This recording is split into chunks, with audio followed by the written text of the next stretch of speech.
Qatar की अदालत ने जिन 8 भारतीयों को फांसी की सजा सुनाई है, वो वहाँ अल जाहिरा अल आलमी कंसल्टेंसी एंड सर्विसेज नामक कंपनी में काम करते थे। ये सभी भारतीय नौसेना के अधिकारी रह चुके हैं और कंपनी ओमान के एक उद्योगपति की है। कतर की पुलिस ने इन भारतीयों को इस आरोप में गिरफ्तार किया कि वो इजरायल के लिए जासूसी कर रहे थे। इजरायल कतर को फूटी आंख नहीं सुहाता है। ऐसे में यह आरोप लगना था कि कतर पुलिस ने भारतीयों के साथ साथ ओमान के एक नागरिक को भी गिरफ्तार कर लिया। हालांकि ओमान के नागरिक को 2 महीने बाद ही छोड़ दिया गया, जबकि भारतीयों को कभी जमानत भी नहीं मिली।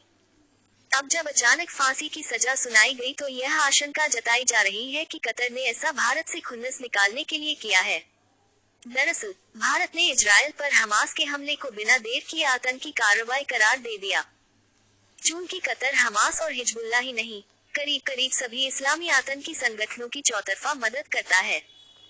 खासकर इजरायल की दुश्मनी में वो हमास और हिजबुल्लाह जैसे संगठनों के संरक्षक की भूमिका निभाता है। नूपुर का बयान कतर को कांटे की तरह चुभा और संभव है कि हमास पर भारत के बयान ने वह चुभन बढ़ा दी है। भारत में आयोजित G20 शिखर सम्मेलन से इत्र एक ऐसी घोषणा हुई जिससे अरब वर्ल्ड में काफी हलचल हुई। वह घोषणा थी भारत की मध्य पूर्व के देशों से होकर यूरोप तक व्यापारिक पहुंच। भारत को यूरोप से जोड़ने वाले इस गलियारे का प्रोजेक्ट भारत, अमेरिका और सऊदी अरब ने घोषित किया। इससे तुर्की तो तुरंत सुलग गया।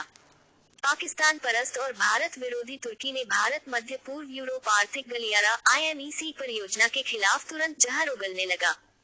इतना ही नहीं, एक रेल रोड नेटवर्क का भी ऐलान कर दिया जो इराक में ISIS के घर से होकर गुजरेगा। कतर की भी मानसिकता तुर्की जैसी ही है।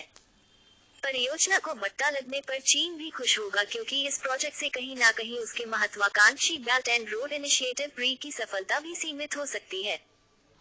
खबर यह भी है कि पाकिस्तानी खुफिया एजेंसी ISI के उकसावे पर ही कतर ने 8 भारतीयों को जासूसी के आरोप में गिरफ्तार किया है।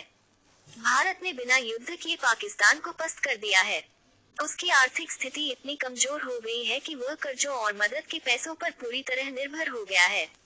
उधर कतर में करीब 1/4 आबादी भारतीयों की है।